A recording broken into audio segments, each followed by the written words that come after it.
नमस्कार, मैं हूं संजय शर्मा। आप देख रहे हैं 4 PM न्यूज नेटवर्क। यह माहौल ऐसा है, यह समय ऐसा है कि सबकी जबान पर ताला लगा दिया गया है। आप अगर बोलना चाहते हैं, आप अगर सच दिखाना चाहते हैं, तो सोच लीजिए बहुत बड़ी बड़ी परेशानियां आपके सामने खड़ी कर दी जाएंगी। लेकिन कुछ लोग ऐसे हैं देश में, सिस्टम में, जो बोलते हैं और खुलकर बोलते हैं। जब वो बोलते हैं तो सवाल उठते हैं और लोग सवाल उठाते हैं और वो खुद भी सवाल उठाते हैं। वो साहेब की आंखों में आंखें डाल के पूछते हैं कि आखिर मणिपुर क्यों जल रहा है। वो पूछते हैं कि देश में धर्म और जाति के नाम पर ऐसा माहौल क्यों खड़ा किया जा रहा है। वो देखिए, जरूरी भी है। ये वो वक्त है जिस समय आप अगर तटस्थ रहेंगे तो कभी ना कभी इतिहास के पन्ने पर आपका जो काल लिखा जाएगा वो लिखा जाएगा कि जिस काल में देश की सारी संवैधानिक संस्थाएं खत्म हो रही थी, जिस काल में देश को धर्म के आधार पर बांटा जा रहा था, जिस काल में लोगों के दिमाग में जहर भरा जा रहा था, दिमाग को तेजाब बना दिया गया था, उस काल में आप खामोश थे। ये खामोशी महाभारत के काल में भी हमने देखी थी। हमने द्रौपदी का चीरहरण देखा था और उसमें बड़े बड़े लोगों को खामोश रहते हुए देखा था। लेकिन इतिहास में आज भी सवाल उठाए जाते हैं और पूछा जाता है कि आप खामोश क्यों थे। आज मैं आपकी बात, आपकी मुलाकात एक बड़े राज तमिलनाडु में डीजीपी रहे एक शख्स से कराऊंगा। उसकी पर्सनालिटी से कराऊंगा, उनकी बातों से कराऊंगा, उनसे बात करूंगा। और ये तमिलनाडु में उस समय डीजीपी थे जब बिहार का एक यूट्यूबर देश में आग लगाने की साजिश कर रहा था। बड़ा विवाद हुआ। कुछ लोगों ने कहा कि आप सिलेक्टिव कैसे हो जाते हैं, आप एक पत्रकार के साथ क्यों नहीं खड़े हैं जब तमिलनाडु पुलिस उसको गिरफ्तार करके ले गई और उसके एनएसए लगा दिया। मैंने कहा मैं ऐसे किसी पत्रकार के साथ खड़ा नहीं हो सकता जो अपनी पत्रकारिता में एक धर्म विशेष के लोगों की हत्या कराने की बात कहता हो, जो अपनी पत्रकारिता में एक नफरत फैलाने की बात कहता हो। यूट्यूब पे बोल देना पत्रकारिता नहीं होती है। और मैं कहूँगा जो पत्रकार हैं भी, अगर वो ब्लैक एंड वाइट शो में सुधीर चौधरी बनकर इस देश में नफरत फैला रहे हैं, तो मैं ऐसे पत्रकारों को भी पत्रकार नहीं मानता। तो जिस समय तमिलनाडु में ये हिंसा हुई, तमिलनाडु को गर्म करने की, बिहार में आग लगाने की कोशिश हुई, उस समय तमिलनाडु में एक योग्य काबिल डीजीपी थे।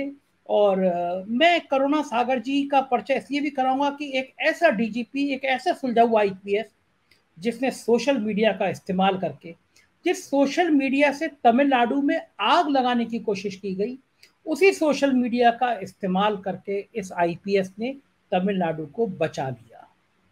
लोग रिटायर होके भी डर के मारे खामोश हो जाते हैं। लोग जानते हैं कि दिल्ली में जो हुकूमत बैठी है, लोग जानते हैं दिल्ली में जो साहिब हैं, वो रिटायर होने के बाद भी पीछा नहीं छोड़ेंगे अगर आपने उनके लिए एक शब्द भी बोला। मगर तमिलनाडु के इस डीजीपी ने जब रिटायरमेंट लिया तो उसको लगा कि सामाजिक न्याय की जो लोग बात करते हैं, सामाजिक समानता की जो बात करते हैं, उन लोगों के साथ खड़े होना चाहिए।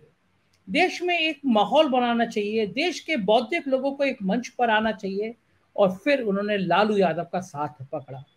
तो मैं सीधे चलता हूं तमिलनाडु के डीजीपी रहे करुणा सागर जी के पास। उनसे बातचीत करेंगे और समझने की कोशिश करेंगे कि कैसे एक राज्य का डीजीपी रहा व्यक्ति अब देश की राजनीतिक परिस्थितियों को, देश के मौजूदा माहौल को, देश की इस नफरत को अपने आईने से कैसे देखता है, देश का एक बहादुर आईपीएस इस नजरिए को कैसे देखता है, और देश में अमन चैन बनाए रखने के लिए, देश में प्यार का माहौल बनाए रखने के लिए अपनी भूमिका कैसे तय करता है। तो चलिए सीधे चलते हैं करुणा सागर जी के पास। तो स्वागत है करुणा जी। और मैं सबसे पहले तो मैं ये कॉम्प्लीमेंट देना चाहूंगा कि आपको देख के लगते ही नहीं है कि आप रिटायर्ड हो गए हैं, आप रिटायर्ड डीजीपी हैं। आप इतने फिट हैं कि आज मुझे अपने पे कॉम्प्लेक्स हो रहा है कि मैं इतना मोटा हूँ और आप कितने फिट हैं। इतनी स्मार्टनेस का राज क्या है आपका? पहला सवाल मैं आपसे यही करूंगा आज। बहुत बहुत धन्यवाद संजय जी। और सबसे पहले तो मैं इस देश की जनता की तरफ से आपको बधाई देता हूं कि जब नेशनल चैनल के मालिक हैं वो पत्रकारिता को दुकान बोलते हैं, चैनल को दुकान बोलते हैं। तो मुझे बड़ी खुशी है कि आप दुकानदारी नहीं कर रहे हैं, पत्रकारिता कर रहे हैं, और इसके लिए बहुत बहुत साधुवाद। मैं बड़ा हैरान हुआ था कि मतलब मुझे बड़ा चौंकाने वाला हुआ था कि जब आप बिहार में आए थे और हम लोगों का बिहार एडिशन लॉन्च है कि 4 PM बिहार, तो मेरे वहाँ के जो स्टेट हेड है अभिषेक, उसने कहा कि तमिलनाडु के डीजीपी आपको पूछ रहे थे। तो मेरे लिए ये बड़ी खुशी की बात थी कि तमिलनाडु जैसे राज्य में जहाँ पे हिंदी बोली भी नहीं जाती, वहाँ के डीजीपी मुझे जानते हैं। तो सच में बताऊं सर, मुझे बड़ा अच्छा सा लगा, मतलब ये लगा कि हाँ चलो 4 PM वहाँ भी पहुँचता है देश में। तो सर आप वहाँ सुनते थे क्या 4 PM? हाँ हाँ, हम आपको बहुत समय से फॉलो कर रहे हैं, लगातार सुनते हैं। और देखिए, आज जो स्थिति है कि सच जानने के लिए यूट्यूब पे जाना ही पड़ता है। और आप जैसे अगर पत्रकार नहीं हो तो शायद जो सच लोगों के सामने आना चाहिए वो नहीं आ पाएगा। नहीं नहीं, शुक्रिया सर। और मुझे ये भी हैरानी हो रही है इस समय मौजूदा सिस्टम में, तो छोड़िए, लोग रिटायर होने के बाद भी ये लाइन कह नहीं पाते हैं जो आप बोल रहे हैं। तो आपको डर नहीं लगता कि दिल्ली में एक साहेब हैं, वो रिटायरमेंट होने के बाद भी फाइलें ढूंढते हैं, तो आपको इस तरह का कोई डर नहीं लगता है? नहीं, अब तो देखिए, हम आरजेडी ज्वाइन कर लिए हैं और आरजेडी के साथ काम कर रहे हैं। तो सब कुछ सोच समझ के किया था, और आरजेडी को ज्वाइन ही इसलिए किया था क्योंकि मैं जो आइडियोलॉजिकली अपने आप को उसके साथ कंफर्टेबल महसूस करता हूँ। और मैं, मेरी पढ़ाई लिखाई से लेके और नौकरी तक हमेशा एक उदार विचारधारा, प्रोग्रेसिव विचारधारा से प्रभावित रहा हूँ। उसी तरह की पढ़ाई लिखाई थी, उसी तरह से हमने नौकरी भी की, और एक ऐसे राज्य में नौकरी की जिस राज्य में सामाजिक न्याय बहुत महत्वपूर्ण रहा है। वो पेरियार की भूमि है। और देखिए, जो मुख्य जो दो पार्टियां हैं, डीएमके और एआईडीएमके, उन दोनों में बेसिक विचारधारा में बहुत ज्यादा परिवर्तन नहीं है। दोनों पेरियार को मानते हैं, दोनों अन्नादुरई को मानते हैं, दोनों सामाजिक न्याय की बात करते हैं, और जो सरकार के जो संसाधन हैं उसको भी सामाजिक न्याय के हिसाब से चलाया जाता है। तो चूंकि इस तरह के माहौल में मेरा पूरा वर्किंग लाइफ गुजरा, तो इसलिए ये विचारधारा मेरे लिए मतलब सेकंड नेचर बन गया। और इसलिए जब राजनीति की बात हमने सोची तो फिर आरजेडी से बढ़िया कोई विकल्प मेरे सामने नहीं था। करुणा जी, बिल्कुल ठीक बात है आपने कही कि तमिलनाडु कम से कम उस जगह की वो भूमि है जहाँ पे सामाजिक न्याय की बात बड़ी मुखरता से की जाती है। और देश में इस समय शायद सबसे ज़्यादा जरूरी बात है वो सामाजिक न्याय है। ये असंतुलन देश के अलग अलग हिस्सों में देखा जाता है। कहीं धर्म के नाम पे असंतुलन है, कहीं जाति के नाम पे असंतुलन है। आपको लगता है कि इस देश में एक बौद्धिक चिंतन की, एक ब्यूरोक्रेट, जो रिटायर्ड ब्यूरोक्रेट हैं, उनके चिंतन का एक ऐसा एक बौद्धिक जरूरत है, क्योंकि समाज को मेन स्ट्रीम मीडिया ने जिस तरह जहर में तब्दील कर दिया, आदमी का दिमाग तेजाब से भर दिया है। तो ये जो बौद्धिक खुराक होती है देश में, क्या आप महसूस करते हैं इसकी बहुत ज्यादा जरूरत है? देखिए, मैं ये महसूस करता हूँ कि एक तबका है जो इन चीजों से जल्दी प्रभावित होता है, खासकर जो सोशल मीडिया का इम्पैक्ट है। लेकिन मुझे बहुत ज्यादा विश्वास है इस देश की आम जनता पर। और आपने देखा होगा कि अगर 75 साल जो हमारी आज़ादी के रहे हैं और किस तरह से सरकारें बदली हैं, बहुत शक्तिशाली सरकारें बदली हैं, और वो सब आम जनता ने किया। तो आम जनता जो हमारी है, वो क्या सही है क्या गलत है, इसमें भेद करना जानती है, और बहुत दिनों तक उनको बरगलाया नहीं जा सकता है। तो आज वही एक स्थिति देश के सामने आ गई है कि जनता को इस समय की जो सरकार है उसकी नीतियां जो हैं, उससे जनता दुखी है, और वो ऑप्शन ढूंढ रही है। और जो विपक्ष को आज जो माइलेज मिल रहा है, उसका सबसे बड़ा कारण जनता में जो एक गुस्सा है, वो है। और विपक्ष का काम क्या है डेमोक्रेसी में? कि जनता की बातों को रखना। तो विपक्ष वही कर रहा है जो जनता चाहती है। तो आपको विपक्ष को ड्राइव इस समय जनता कर रही है। बिल्कुल ठीक कह रहे हैं आप कि जनता चाहती है, जनता सुनना चाहती है, लेकिन करुणा जी आपने तो, चूंकि आप आईपीएस हैं, आपने डीजीपी रहे इतने बड़े राज्य के, आपने पूरा सिस्टम को समझा है, सिस्टम को जाना है। क्या सिस्टम कभी ऐसे कोलैप्स होते हुए देखा है आपने? जो संवैधानिक संस्थाएं हैं, चुनाव आयोग है, मीडिया है और बाकी तमाम संवैधानिक संस्थाएं एक तरह से पंगु होती जा रही हैं देश में। क्या इससे डेमोक्रेसी बच पाएगी? देखिए, डेमोक्रेसी तो बचेगी। मैं बहुत आशावादी आदमी हूँ। स्थितियां अच्छी नहीं है। अभी आप देख रहे हैं देश में कि पिछले 6 सप्ताह से मणिपुर में क्या हो रहा है। मणिपुर पूरी तरह से जल रहा है। कुकीज और मेतीस के बीच में इस तरह की खाई कभी नहीं थी और कोई महत्वपूर्ण कोशिश दिख नहीं रही है। उसी तरह से आपने देखा उत्तराखंड में इस समय दुकानों के सामने काले क्रॉस लगाए गए। ये रिमाइंड करता है कि 1930 के जर्मनी में स्टार ऑफ डेविड की ग्राफिटी बनाई जाती थी जिनको टारगेट किया जाता था। तो ये बहुत ही गंभीर स्थिति है। लेकिन अब ये चीजें जनता तक पहुंच रही हैं और आप जैसे पत्रकार इसमें बहुत महत्वपूर्ण रोल अदा कर रहे हैं कि इन बातों को जनता के सामने सीधा पहुंचा रहे हैं। और जो सोशल मीडिया, डिजिटल मीडिया का जो पावर है, आज जो स्मार्टफोन की जो शक्ति है, तो आम जनता तक ये बातें पहुंच रही है और आम जनता इन बातों से अब प्रभावित हो रही है। करुणा जी, ये बहुत मजे की बात यह कि हमने मेन स्ट्रीम मीडिया में देखा था कि बड़े बड़े चैनल, नामी गिरामी चैनल, खुद को नंबर 1 चैनल कहने वाले, वो कहते थे कि रूस और यूक्रेन का युद्ध हमारे प्रधानमंत्री जी ने रुकवा दिया, विराम लगा दिया, युद्ध विराम हो गया। लेकिन मणिपुर जल रहा है, महीनों से जल रहा है, रोज मौतें हो रही हैं, मंत्री का घर जला दिया गया। प्रधानमंत्री जी और गृह मंत्री जी मणिपुर क्यों नहीं हिंसा रोक पा रहे? और प्रधानमंत्री जी को क्या जाना नहीं चाहिए? एक बार यहाँ बैठ के, दिल्ली में बैठ के अपील कर दें, मणिपुर चले जाएं। मैंने नहीं सुना कि प्रधानमंत्री ने अभी तक मणिपुर वासियों से कोई अपील की हो। अगर आपने सुना हो तो आप थोड़ा मुझे जानकारी दे दीजिएगा। नहीं, बिल्कुल।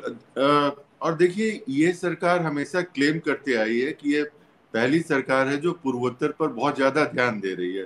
पूर्वोत्तर को मेन स्ट्रीम देश से जोड़ने की पुरजोर कोशिश की जा रही है और उस समय ये हो रहा है। और जब ऐसी स्थिति है, 355 का भी इस्तेमाल किया गया, लेकिन जमीन पर अभी भी कोई परिवर्तन नहीं आया है। तो और जैसे आपने यूक्रेन की बात की, तो यहाँ भी ये है कि जब भी कोई विदेश में कोई राजनेता अगर प्रधानमंत्री के बारे में कोई अच्छी बात करता है तो उसको तो बहुत ज्यादा फैलाया जाता है कि भारत विश्व गुरु हो गया, हमें इतना सम्मान मिल रहा है। और वही अगर विदेशी कोई मीडिया, चाहे वो कोई अखबार हो या कोई मैगजीन हो, वो गलत लिखता है तो तुरंत ये हो जाता है कि ये पश्चिमी देशों की ईर्ष्या है और एक कॉन्स्पिरेसी है, कॉन्स्पिरेसी थ्योरी बना दी जाती है।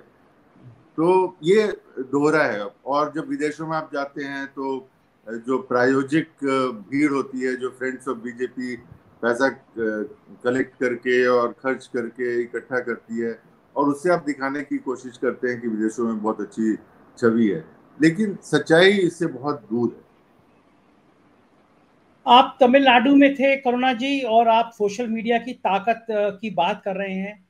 एक वाकया हुआ, 2 राज्य कम से कम हिंसा की चपेट में आते चले गए। मैं उन सज्जन को पत्रकार तो नहीं कहूँगा, क्योंकि कोई पत्रकार किसी समुदाय के लोगों की हत्या करने की बात नहीं कह सकता, किसी समुदाय को भड़काने की बात नहीं कह सकता। लेकिन बिहार के एक मिस्टर मनीष कुमार थे, और शायद आप डीजीपी थे तभी उनके ऊपर एफआईआर लिखी गई। तो ये सोशल मीडिया का नुकसान भी है। और मनीष कुमार पे क्या, तमिलनाडु आपकी जानकारी में तो होगा चूंकि आप डीजीपी रहे हैं, जो चार्जशीट फ्रेम की गई है, एनएसए लगाया गया था, तो क्या तमिलनाडु पुलिस ने कुछ ज्यादा किया था कार्रवाई, या इतनी कार्रवाई अपेक्षित थी, करना चाहिए थी? देखिए, मैं 31 मार्च तक वहां था। उस समय तक ना कोई अरेस्ट हुआ था, ना एनएसए लगा था, ना कोई कार्रवाई हुई थी उस तरह की। उस समय बिहार पुलिस ने कार्रवाई की थी। तो मुझे उसके बारे में जानकारी नहीं है। लेकिन हाँ, उस समय जो घटना हुई थी और उस समय भी मैंने सोशल मीडिया का इस्तेमाल किया था वस्तु स्थिति को बताने के लिए कि इस तरह की कोई भी घटना तमिलनाडु में नहीं हुई है। और जिस सोशल मीडिया के माध्यम से भड़काने की कोशिश की गई थी, उसी सोशल मीडिया का इस्तेमाल करके मैंने उस आग को बुझाने की भी कोशिश की और सक्सेसफुली हमने ऐसा किया। हाँ, तमिलनाडु पुलिस ने उस समय नो डाउट बहुत अच्छा काम किया था, सोशल मीडिया का इस्तेमाल किया था, वरना बिहार में और देश के बाकी हिस्सों में आग भड़क जाती, क्योंकि बहुत बीभत्स तरीके से वो वीडियो वायरल किए जा रहे थे। लेकिन वो जो पहली एफआईआर थी मनीष की, वो आपके डीजीपी रहते हुए लॉन्च हो गई थी, उसके बाद लॉन्च हुई मनीष के खिलाफ? उसके बाद हुई थी। उसके बाद हुई थी। आपने उस आग को ठंडा कर दिया था जिस समय वो वीडियो वायरल किए जा रहे थे, उसके बाद हुआ। करुणा जी, आपने रिटायर होने के बाद में लालू यादव के दामन क्यों थामा? तमाम लोग लालू यादव को बहुत टारगेट पे रखते हैं, लेकिन कुछ लोग ऐसे हैं जो ये मानते हैं कि इस देश में अगर कोई धर्मनिरपेक्ष नेता है तो वो लोग ये भी मानते हैं वो लालू हैं, और वो दौर को याद करते हैं जब आडवाणी जी रथ लेके निकले थे तो शायद लालू ही थे जिन्होंने रथ रोक दिया था। लेकिन आपने क्यों चुना? क्योंकि लालू को एक बहुत बड़ी ताकतें उनके भ्रष्टाचार को लेकर, उनके ऊपर आरोपों को लेकर लगातार हमलावर रहती हैं। तो ऐसे में आपने नीतीश कुमार को या बीजेपी को या कांग्रेस की जगह लालू को क्यों चुना? क्या कारण था आपका? देखिए, हमने जो आपको शुरुआत में ही बोला था कि ये विचारधारा की बात थी। और देखिए, हमने सरकारी नौकरी की और उसकी अपनी मजबूरियां होती हैं। बहुत सारी चीज जो आप सुनते हैं, देखते हैं, उसके बारे में भी शायद आप खुलकर नहीं बात कर सकते हैं। तो मुझे एक ऐसा प्लेटफॉर्म चाहिए था जहां हम अपनी विचारधारा को खुलकर बात कर सकें। और जैसा आपने लालू जी के बारे में बताया कि सामाजिक न्याय की जो लड़ाई उन्होंने लड़ी, और कभी भी उन्होंने जो धार्मिक कटुता फैलाने वाली शक्तियों के साथ समझौता नहीं किया, तो वो एक उनको बाकी नेताओं से भी अलग करता है। और दूसरी बात जो मेरे कॉन्टेक्स्ट में महत्वपूर्ण है, वो ये है कि आज जो आरजेडी है उसमें तेजस्वी जी जो हैं वो एक मुख्य नेता और ड्राइवर की सीट पर है।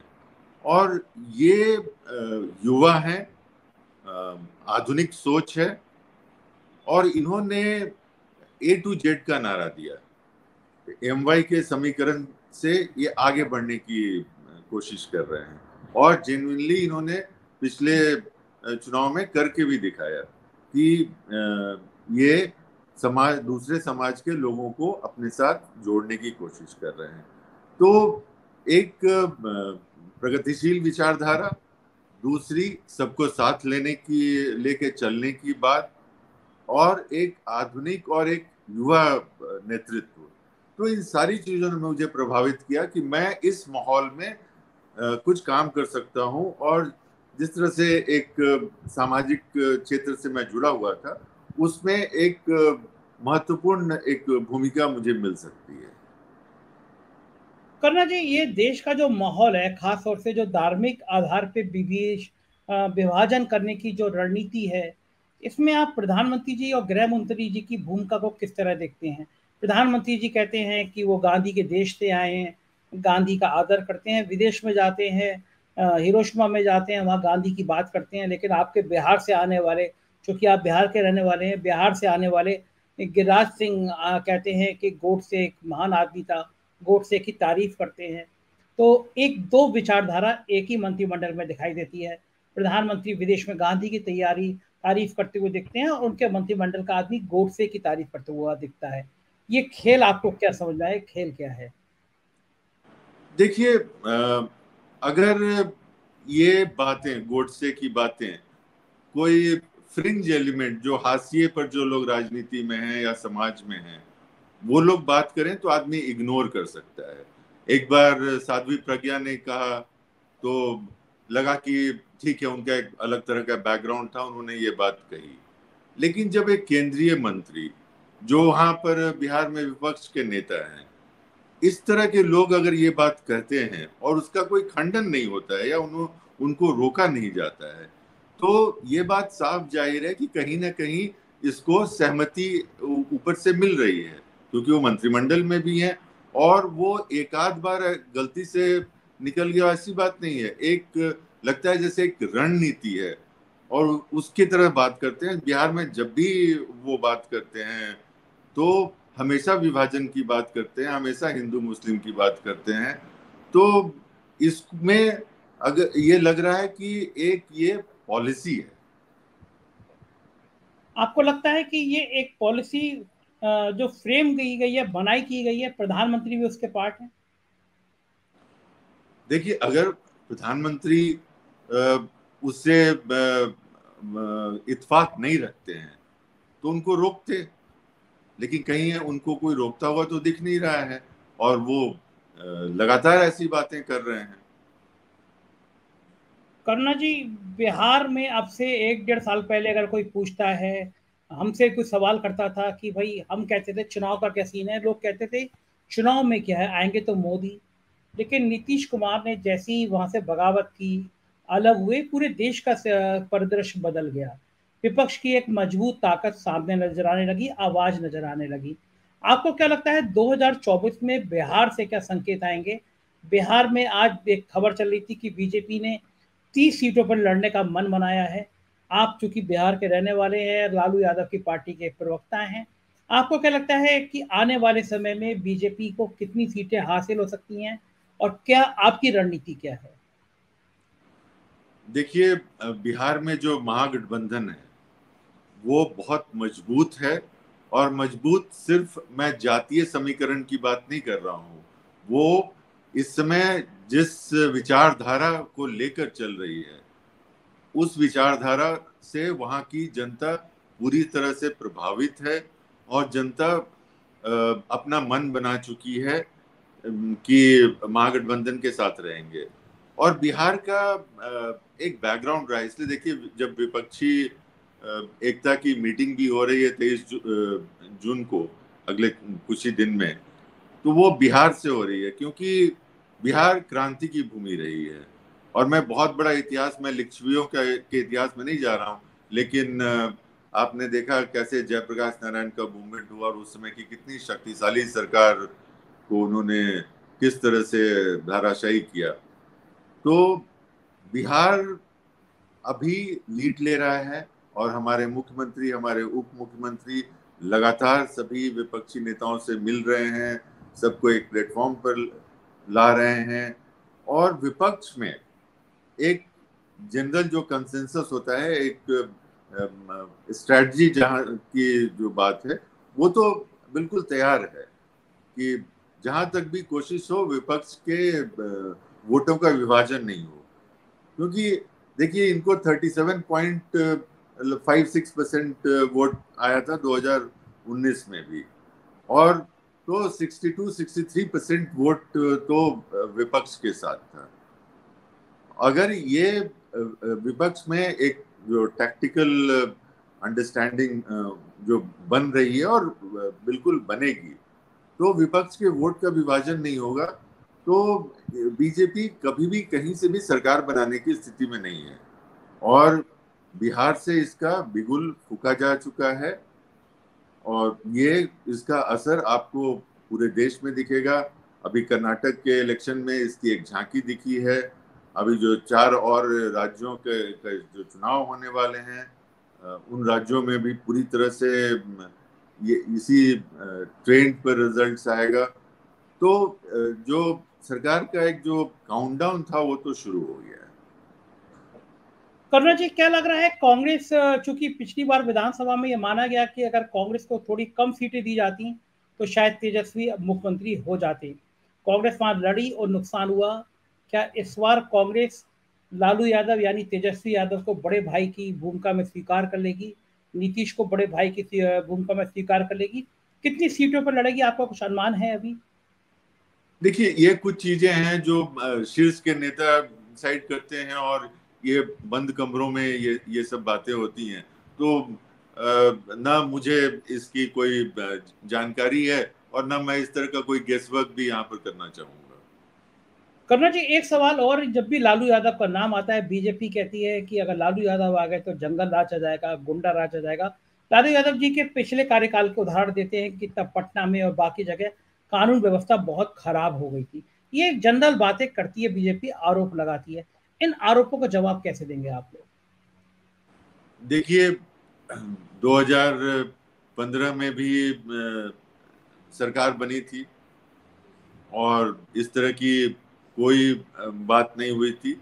अभी भी पिछले लगभग साल भर से 8-9 महीने से सरकार चल रही है और इस तरह की कोई बात नहीं है। एक प्रगतिशील सरकार है और सभी लोग बहुत जिम्मेवारी से काम कर रहे हैं। तो ये बातें फैलाना वैसे ही जैसे कई बार हम बिहारी लोग महसूस करते हैं कि हम लोग के बारे में एक गलत धारणा बाहर फैलाई जाती है, तो उसी तरह से ये एक राजनीतिक इंस्ट्रूमेंट है, इसमें कोई सच्चाई नहीं है। अगर आप घटनाओं को देखें तो बगल में आपके राज्य में यूपी में जिस तरह से बाहुबलियों का बोलबाला रहता है, उससे तो बिहार में ऑर्गेनाइज क्राइम बिल्कुल ही नहीं है। और घटनाएं भी देखिए, दिल्ली में जहां पर केंद्र की पुलिस है, दिल्ली की घटनाओं को देखिए। तो इन घटनाओं से तुलना करते हैं और एनसीआरबी के जो डेटा है, क्राइम के डेटा हैं, उसको कंपेयर कीजिए, तो कहीं से भी इस बात में कोई सच्चाई नहीं है। करुणा जी, आखिरी सवाल, क्या लग रहा है जिस तरह तमिलनाडु में एक मिनिस्टर के घर पे ईडी का छापा मारा गया, जिस तरह तेजस्वी को घेरने की कोशिश हुई, क्या दिल्ली की सरकार 2024 के चुनाव तक तेजस्वी को बाहर रहने देगी? लोग कह रहे हैं ईडी और सीबीआई की जांच जिस तरह तेज हुई है, शायद तेजस्वी की भी गिरफ्तारी हो जाए। क्या ऐसी कोई आशंका, ऐसा कोई डर लगता है आपकी पार्टी को? देखिए, उसके बारे में तो हम नहीं बता सकते हैं कि सरकार क्या सोच रही है, लेकिन आप अगर ईडी के कार्यकाल को देखें तो 2005 में जब पीएमएलए अमेंड हुआ था, उसके बाद से ईडी ने 5,906 केसेस रजिस्टर किए हैं और आज तक सिर्फ 25 केसेस का क्लोजर हुआ है, जो 0.42% होता है। तो ईडी का जो सिस्टम है कि भाई ये इकोनॉमिक ऑफेंस को रोकने की व्यवस्था है, तो जो गिल्टी है उसको पनिश करना चाहिए, लेकिन पनिशमेंट तो कहीं दिखता नहीं है। यहाँ पर ऑप्टिक्स होता है कि मीडिया ट्रायल करवाइए और एक सार्वजनिक रूप से गिरफ्तारी कीजिए, वो हेडलाइंस चलेंगे, कुछ दिन के बाद उस केसेस के बारे में कोई बात नहीं करेगा। और जो केसेस रजिस्टर हुए हैं उसमें 95% जो पॉलिटिशियंस के अगेंस्ट हुए हैं, 95% अपोजिशन लीडर्स के खिलाफ हुए हैं, जो अपने आप में दिखाता है कि ईडी का फोकस क्या है। शुक्रिया करुणा जी, आपने हमसे बात की, समय निकाला। हम कामना करेंगे कि आप ऐसी स्वस्थ और स्मार्ट बने, आपका ऐसी चेहरा हम लोग देखते रहें। बहुत बहुत शुक्रिया आपने अपना कीमती समय देने के लिए। Thank you. धन्यवाद, बहुत बहुत धन्यवाद संजय जी। तो ये थे तमिलनाडु के पूर्व डीजीपी करुणा सागर जी। आपने बात सुनी और कितने बेबाकी तरीके से ये कह रहे थे कि देश में जरूरत है इस समय सामाजिक न्याय की, ऐसे लोगों के साथ खड़े होने की जो देश में प्यार का संदेश दे सके। मुझे यकीन है ये साक्षात्कार आपको पसंद आया होगा। अपनी राय से जरूर अवगत कराइएगा कमेंट बॉक्स में, हमारे साथ बने रहिएगा। राज्यों की खबरें देखनी हो तो हमारे कुछ राज्यों के चैनल हैं, 4 PM UP, 4 PM Bihar, 4 PM Gujarat, 4 PM Karnataka और अब 4 PM महाराष्ट्र। इन्हें भी सब्सक्राइब करिएगा। शुक्रिया, थैंक यू।